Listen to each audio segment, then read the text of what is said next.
मुझे ये बताएं, मरियम नवाज का क्या होता है? उसको भी प्रोटोकॉल है। ये किसी के बाप की कमाई नहीं है। बिलावल भुट्टो वजीर खारजा है, आसफा भुट्टो वो जापान के दौरे पे उसके साथ है। टैक्सों से ये सारे पलते हैं। मौलाना फजल रहमान साहब के साथ कौन सा होता है? उसका बेटा जो है वो मिनिस्टर है, उसको जहाज दे दिया गया है। कोई जरूरत नहीं हमें बड़े डीसी हाउस की, डीपीओ हाउस की, कमिश्नर हाउस की। डीसी एसी जो है वो आए ना 1.5 करोड़ रुपए की गाड़ी से एक मोटरसाइकिल पे आ जाएं। मैक्सिमम मेहरान गाड़ी से बड़ी गाड़ी हमें इस्तेमाल नहीं करनी चाहिए।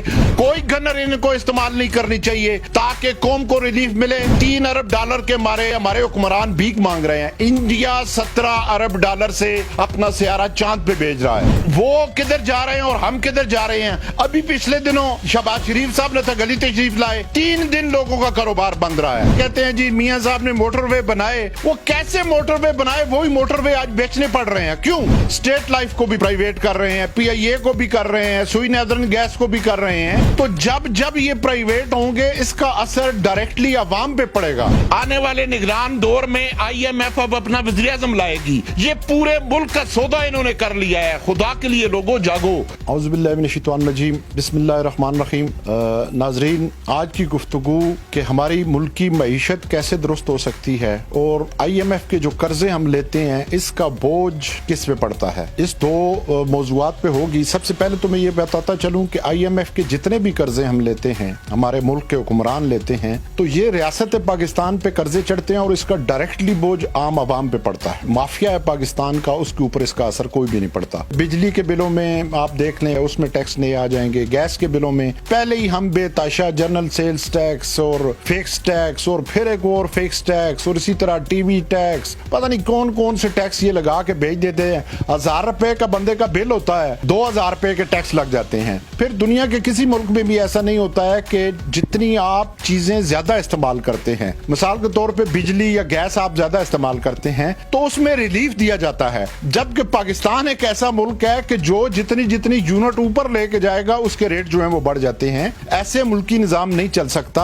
जरूरत इस वक्त इस अमर की है कि हमारे हुक्मरान जो हैं वो अपनी अय्याशियां कम करेंगे तो तब जाके मुल्क चलेगा। मुल्क के अदारे बेचने से मुल्क कभी तरक्की नहीं करते। इसलिए कि आप देखें जो अदारे ये बेच रहे हैं उनमें आप देखें कि यही अदारे जब प्राइवेट करेंगे तो वो मुनाफे में कैसे आ जाते हैं? वो इसलिए आते हैं कि पहले इन इदारों को ये उनका मुनाफा कम शो करते हैं, उनके अंदर करप्शन होती है, लूट मार सेल लगी होती है। फिर उनको ये अदारे अपने ही लोगों को ये बेच के उससे किक बैक्स भी लेते हैं, उससे अपना हिस्सा भी डाल लेते हैं। और बड़े बड़े जितने भी अदारे हैं, अभी इन्होंने जो एयरपोर्ट्स और वो बाकी चीजें दी हैं, अब ये स्टेट लाइफ को भी बेच रहे हैं, प्राइवेट कर रहे हैं, PIA को भी कर रहे हैं, सुई नैदरन गैस को भी कर रहे हैं। तो जब ये प्राइवेट होंगे इसका असर डायरेक्टली अवाम पे पड़ेगा। असूल तो ये चाहिए कि इन इदारों के अंदर से करप्शन का खात्मा करें, इनके अंदर जो प्रॉफिट देने वाली चीजें हैं उनको आप तरजीहात में ले आएं, बजाय इसके कि आप मुल्क के अदारे बेचते हैं। अभी मोटरवेज कुछ पहले से बिके हैं, कुछ अभी ये मजीद बेचने वाले हैं। पहले कहते हैं जी मियां साहब ने मोटरवे बनाए। वो कैसे मोटरवे बनाए? वही मोटरवे आज बेचने पड़ रहे हैं। क्यों?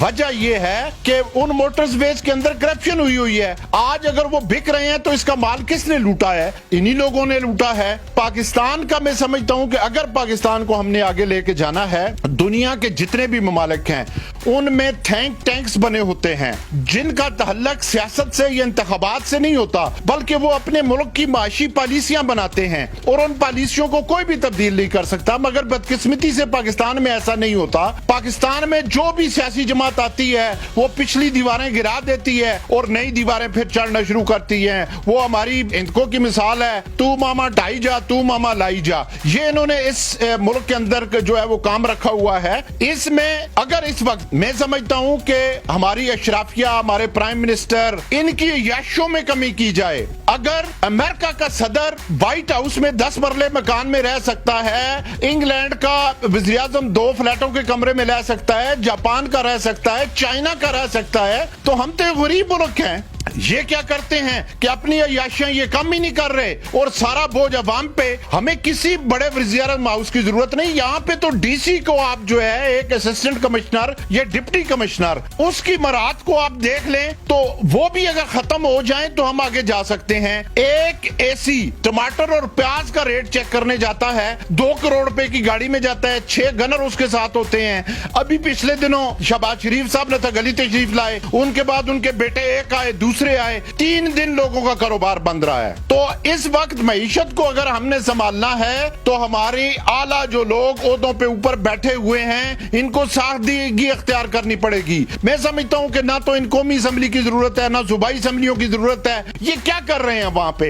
ये तरक्याती फंड के नाम पे करप्शन कर रहे हैं, इनके साथ जो गार्ड लगे होते हैं, इनकी जो प्रोटोकॉल होता है, कोई जरूरत नहीं हमें बड़े डीसी हाउस की, डीपीओ हाउस की, कमिश्नर हाउस की, सेक्रेटरीट की। ये इनके साथ जो लल्ले तलल्ले हैं ये किसी के बाप की कमाई नहीं है। ये पाकिस्तानी कौम जो है उसके टैक्सों से ये सारे पलते हैं। इनको ले आए आप मेहरान गाड़ियों पे। डीसी को तो मैं कहता हूं एसी जो है वो आए ना 1.5 करोड़ रुपए की गाड़ी से एक मोटरसाइकिल पे आ जाएं। मैक्सिमम मेहरान गाड़ी से बड़ी गाड़ी हमें इस्तेमाल नहीं करनी चाहिए, कोई गनर इनको इस्तेमाल नहीं करनी चाहिए। फिर जितनी पाकिस्तान के अंदर इनको फ्री बिजली मिलती है, फ्री गैस मिलती है, फ्री मेडिकल की सहूलतें हैं, फ्री तालीम की सहूलतें हैं, ये बड़े बड़ों की खत्म होनी चाहिए। पब्लिक को इसका रिलीफ मिलना चाहिए, लोगों को सब्सिडी दे के आप आवाम को जो है वो रिलीफ दें। जब तक इस मुल्क के अंदर से ये ब्यूरोक्रेसी की अय्याशियां, सियासतदानों की अय्याशियां ये खत्म नहीं होती और सादगी की तर्ज पे हम नहीं आते, ये मुल्क आगे नहीं जा सकेगा। 200 अरब डॉलर इनके बाहर पड़े हुए हैं, वो लाएं भाई। अब 3 अरब डॉलर का कर्जा जो है वो 872 अरब रुपए पाकिस्तानी बनता है। तो मुझे बताएं कि 2400 अरब रुपया तो इन्होंने जो नेब में तरमीम की है उसमें अपना माफ करा लिया है, इन सब के पैसे बाहर पड़े हैं। मुझे ये बताएं कि मरियम नवाज का क्या होता है, उसको भी प्रोटोकॉल है। अब बिलावल भुट्टो वजीर खारजा है तो उसकी बहन जो है वो आसफा भुट्टो वो जापान के दौरे पे उसके साथ है, क्यों गई हुई है। मौलाना फजल रहमान साहब के साथ कौन सा होता है, उसका बेटा जो है वो मिनिस्टर है, उसको जहाज दे दिया गया है। इसी तरह हमारी ब्यूरोक्रेसी आप उसको देख लें भाई, इतने बड़े बड़े प्रोटोकॉल लेने को आपको क्या जरूरत है? सिर्फ अपनी अय्याशियों के लिए ये सारा काम कर रहे हैं। और मैं समझता हूं कि इनकी अय्याशियां पाकिस्तान भर में खत्म होनी चाहिए ताकि कौम को रिलीफ मिले। और सबसे बड़ी बात यह है कि इस मुल्क के अंदर कड़ा एहतसाब हो, साफ सुथरा उसका तरीका है, कोई लंबी चौड़ी बात नहीं कि जो आदमी मुलाजमत में आया है उससे पहले उसके एहसासे क्या थे अब क्या है, उसका बाप अगर मुलाजमत में था उसके एहसासे क्या है अब क्या थे, जो सियासतदान जो है वो सियासत में आया है, वो पार्लियामेंट में गया है, उससे आने से पहले उसके एहसासे क्या थे अब क्या एहसासे हैं, उनके रिलेटिव्स के दे दे, इनकी बेनामियां सारी जो हैं वो बाहर लेके आए। मगर ये तब तो होगा जब तक ये कौम बेदार होगी, हमारा नौजवान शऊर उसका बेदार होगा। उसके अलावा मुझे मुश्किल नजर आ रहा है, अभी हम 3 अरब डॉलर के मारे ये हमारे हुक्मरान भीख मांग रहे हैं। इंडिया 17 अरब डॉलर से अपना सियारा चांद पे भेज रहा है, वो किधर जा रहे हैं और हम किधर जा रहे हैं? हमारी कौम को वैसे ही जज्बाती कर दिया गया, हम ये कर देंगे, हम वो का भाई कुछ भी नहीं कर सकते। रशिया क्यों टूटा है? रशिया के अंदर माशी बुरान आया, बाकी एटमी को ताकत तो वो भी था, उसके पास भी सारी चीजें थी, मगर जब मईशत टूट गई, खत्म हो गई, उसके टुकड़े हो गए। खुदा न करे कि हमारे ये हालात हो जाएं। मैं ये समझता हूं कि इस वक्त मुल्क के साथ एक बहुत बड़ा खेल खेला जा रहा है। स्टेट बैंक जो है वो IMF के हवाले हो चुका है। आने वाले निगरान दौर में IMF अब अपना वज़ीर आज़म लाएगी। ये पूरे मुल्क का सौदा इन्होंने कर लिया है। खुदा के लिए लोगों जागो, आपको समझ नहीं आ रही, अभी तो आपको खाने के लिए रोटी मिल रही है ना, ये कुछ अरसे के बाद ये रोटी भी नहीं मिलेगी। लिहाजा जब तक इनकी अय्याशियां, एक गरीब मुल्क, एक मकरूज मुल्क, इसकी अय्याशियां खत्म नहीं होती और प्लस जो इन्होंने कौमी दौलत लूटी हुई है उसका कड़ा एहतसाब नहीं होता, और चाइना की तरह जिसने भी कौमी दौलत लूटी हुई है, करप्शन की है, उसकी सजाए मौत नहीं होती, ये मुल्क आगे नहीं बढ़ सकता।